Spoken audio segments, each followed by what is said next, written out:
How to look rich. Part 10. For the past couple of days I've been thinking much more about selecting clothes from the same color palette. It's much harder than I thought. It's really helped me evaluate what I wear though and where the gaps are in my wardrobe. For example, I wear gold jewelry, have mainly tan leather handbags and belts, but no tan shoes or boots. I often just put on items I like individually, but don't think about the overall look, such as a slouchy tan leather bag with structured workwear. Can't remember poster's name, but the last lady to post photos. You look wonderful, better than most of celeb photos posted. You look chic, yet each outfit is still individual through the necklace or skirt. Just shows how you can be chic, but to be stylish it is sometimes worth breaking the rules, i.e., subtle jewelry and no prints. I've recently started a new job. Today we had a training session. I was transfixed by this one woman who looked so amazing, but I couldn't quite put my finger on why. She is slim and pretty, helps, but she was just wearing black skinners, Converse, no socks. Even in this cold, and a bright cable knit jumper. Her hair and makeup looked classy and natural. I'm learning that this is key. And I guess all her clothes looked expensive and on trend even though she was dressed very casually. She was honestly amazing. I couldn't decide if I wanted to be her or if I almost fancied her. Elegance. Now there's a thought. I don't think the Queen or the QM were particularly elegant, but they did look expensive. Princess Margaret and Diana had elegance of style, but perhaps not so much of spirit. It's complicated, isn't it? My grandma, who wasn't a dissimilar size and build to the QM, and would be 104 if she were alive, wasn't particularly elegant, but she had a couple of favorite dress shops. One in London and one outside. Both used to ring her if new stuff came in they thought she'd like. And it was reliable stuff rather than salesy. I'm talking 60s. Both shops also had a lady that did alterations, and I remember sitting as a little girl hold the alteration lady pinned a dress that started as a sack of spuds and turned it into something fabulous. Always dresses, because she was 4 feet 11 and 3/4 inches and didn't wear skirts or trousers except jidpurs. I imagine the pricing wasn't far off £150 for a frock nowadays. The fit was important and so was the fabric. She wasn't a slim woman and had a huge bosom, but all her life she wore a long line bra and corset even on a horse. I've enjoyed reading this thread enormously. Since losing a couple of stone and having to refresh my wardrobe, I've aimed for a pared down chic style. Essentially navy, black, cream, white and grey. I buy mainly from mid to upper high street ranges, so Mint Velvet, White Company, Jigsaw, Reese, Whistles, Bowden, Hush. I like the simplicity and price point of Uniqlo. Have found some gems in H&M and Mark's Grin. I was ditched my brassy highlights on favor of my natural brunette, achieved with different shades, so not flat brown. And I wear more expensive makeup. Chanel foundation, mascara and lipsticks. My personal dislikes are ripped jeans, false nails with nail art, beetle brows, etc. My grandmother was born in 1909, and also had a great eye for clothes despite a pudgy figure. I think a lot of the problem is that people today buy clothes in high street stores that are designed to have hanger appeal, but fit no normal woman, and they never get them altered to fit. If you choose clothes made from good quality fabrics, and then get a dart put in here and the waistband tweaked there, it makes a tremendous difference. This is how the Duchess of Cambridge does it. If you look carefully, plus going to the hairdressers about 5 times as often as the most enthusiastic Mnetta, is bound to help. As is not being overweight. I need some help. I know exactly what you mean. I've never been able to attain that rich look either, except once or twice by accident. I think it's to do with being slender, spare is the word, and minimal, together with a calm stillness, tidy hair, toned down makeup and expensive looking footwear. When standing in a queue, The wealthy woman does not turn to talk to another shopper in the queue or casually glance around the supermarket. This conveys that yes, I am in Sainsbury's, but I am just passing through and not a supermarket shopper. Forget about Kardashian.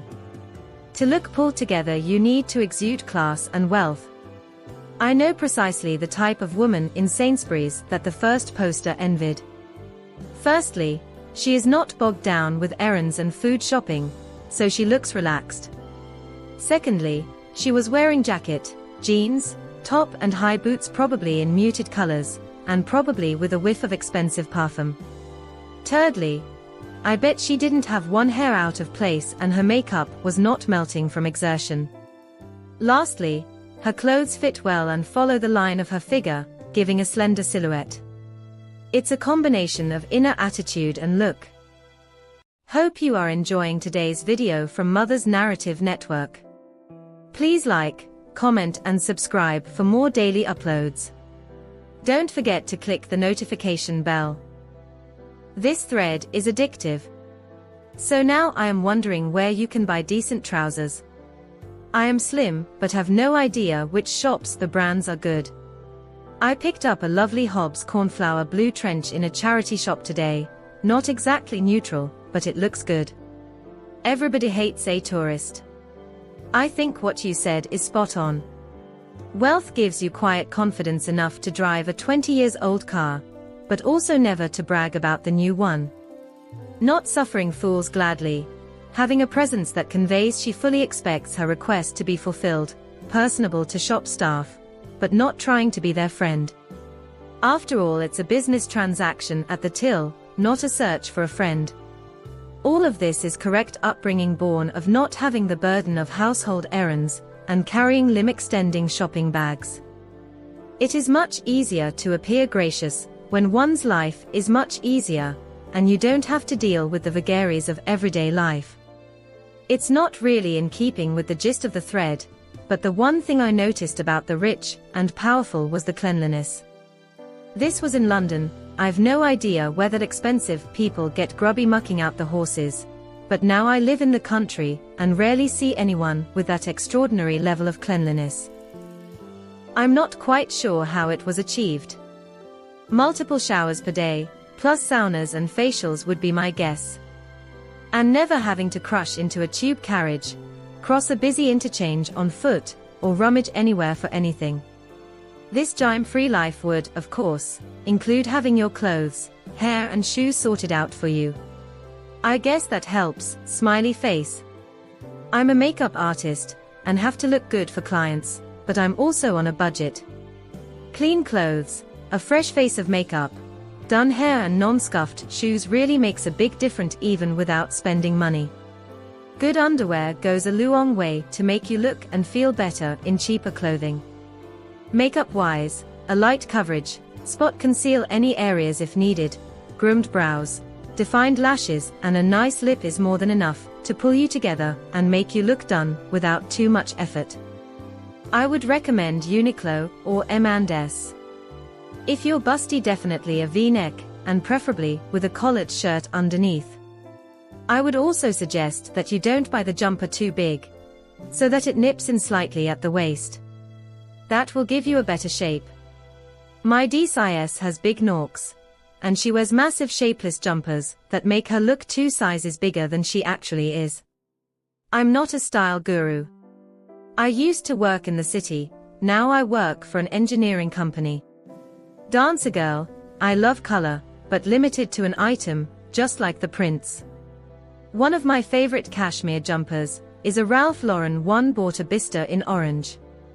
Regarding wearing shirts under jumpers, I loved the suggestion above, but what I tend to do is buy a bigger size, then get it tailored.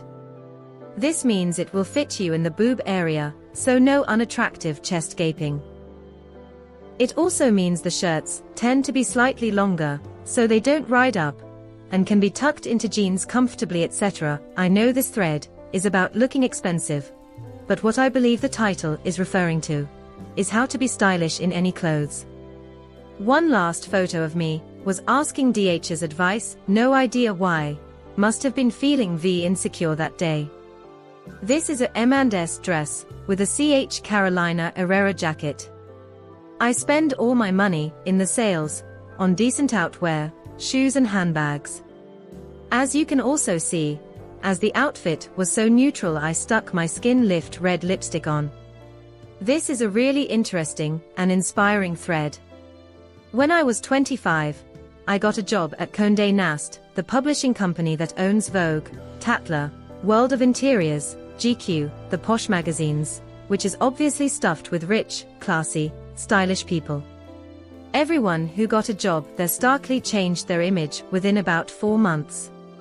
You couldn't help it, surrounded by chic, you just naturally changed your taste. I'm so glad I worked there, as I wouldn't know a thing about clothes otherwise, but the training never left. I'd say looking expensive boils down to, being slim, really helps clothes hang better, know thy hemlines. Boot tops shouldn't uncomfortably poke out of the bottom of skirts. Coats should always be longer than dresses. Skirts, ankle boots, should be completely hidden, or completely on show, nothing in between. Underwear shouldn't show. I detest seeing normal bra straps underneath the halter neck top, or poking out of a racer back. It's just tacky and wrong. Invest your money in things you wear every day, jeans, jerseys, footwear, not the one-off black tie things. If half your money is hanging up in your wardrobe for 364 days of the year, you'll often look cheap. Really, the hemline thing is vital. Have a look today, you'll see hemlines clashing everywhere, and it just adds up to someone looking uncomfortable. Here is another example of how you can dress cheaply, but if the clothes are in good fabrics, and you accessorize well, you will look expensive. Dug this one up from late last spring. Black thin cotton ribbed tee purchased for about $10 in 1995 in the men's department at the Calvin Klein outlet store, with a skirt purchased for less than £40 at a vintage shop. Was shopping with my fashion designer brother who pointed it out to me. No name at all, cotton. Throw on nice heels, belt, and bag and voila. When I was in Rome one winter, I noticed the women wore puffer coats and boots, but still looked glam. I think the difference is that they still expect this look to sexy I swim. So puffer coats are shaped nipped waists, belts. Women search for the right shape and length for them. And they spend hard cash on them. I bought a fabulous gold or bronze one that cost pound, but I've worn for several years. Ditto boots. Comfortable and weather conscious, but good quality and the right color. And then beautiful accessories. Lots of hats. Huge scarves in the most flattering colors. Gloves. And although they don't need to match, there is always a theme. Not just a mix of what was close to hand. Though this being Italy, black and red naturally feature. Have just spent 5 minutes of my valuable life looking at photos of rich and stylish people outdoors in a British winter. Grin, I can confirm. For doing outdoor, muddy things in the cold, one wears a thick padded jacket, with a hood and as many pairs of socks as necessary. One doesn't let vanity interfere with important muddy business. For doing low mud activities outdoors, such as leading one's horse around the circuit, or presenting awards, one wears a well-cut coat with fur trim over thick, woolly tights, and sensible lace-ups or boots. And a hat. If walking on pavements, wear what Mumsnet would suggest. And a hat. We clearly don't talk enough about hats. Mind you, my head's too big for most headgear. This is an embarrassing fact. So I do Mumsnetty things with scarves. I don't look expensive anyway, no loss. Wellies and a barber need not be unstylish, provided they fit beautifully and are appropriate. My barber is now almost 10 years old, and has just developed a small hole from where, but older is better. It has a drawstring which nips in the waist a little, leaving room for the warm sweater, cashmere V-neck from Uniqlo for information, that I usually need. Add hat, gloves and scarf from a selection acquired over 30 years, and even waterproof over trousers on very wet days, and I am good to go. Jeans on the bottom half, because they get filthy. These are downgraded from polite wear after about a year. No makeup unless I have to shop from dog walking, in which case a MLBB lippy is added in the car. Country Life pronounced recently that stylish country ladies don't wear makeup on the morning school run, or for rising or walking, so it must be true grin. But for hunting, makeup is de rigueur because the horse will have been groomed to perfection, and you would not want to disappoint it. I don't even ride, before MNHQ delete this, but I thought you would all want to know. I offer the information, because this thread is about looking expensive. Alternative question here. I can do expensive looking, well did naturally when slimmer and a little younger, but how do people pull off the really relaxed, not bothered look and look good? That's what I've always wondered. I don't do practical, but my friends do. They can wear a practical coat of any type and look fine. If I wear any at any point in my life, of any type, I look bloody ridiculous and awful.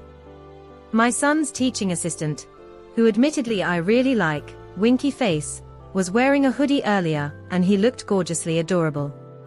How does that work? Summer outfit, dress from Uniqlo. I have to admit that the jacket was truly expensive, but that are many lookalikes at moderate prices available. Fine to knife, if you're asking me. I personally think a cardigan can look amazing. I do believe to carry off this look though the cardigan has to be fitted and worn with a pencil skirt. A thin belt and chunky necklace is how I would wear it. And high heels. I often see the elegant women I know wearing long line loose-fitting blouses or shirts over jeans or black trousers. I always think it looks fab, but I have no idea how to find shirts or blouses like that. Does anyone know the sort of thing I am thinking of? I never ever go shopping unless I am going to have a lot of fun doing so. If I ever try to shop when I'm not in the right creative mood, I don't like what I buy. Thank you for watching. Hope you enjoyed today's video. Before you go, please like, comment, and subscribe for more daily uploads. Don't forget to click the notification bell.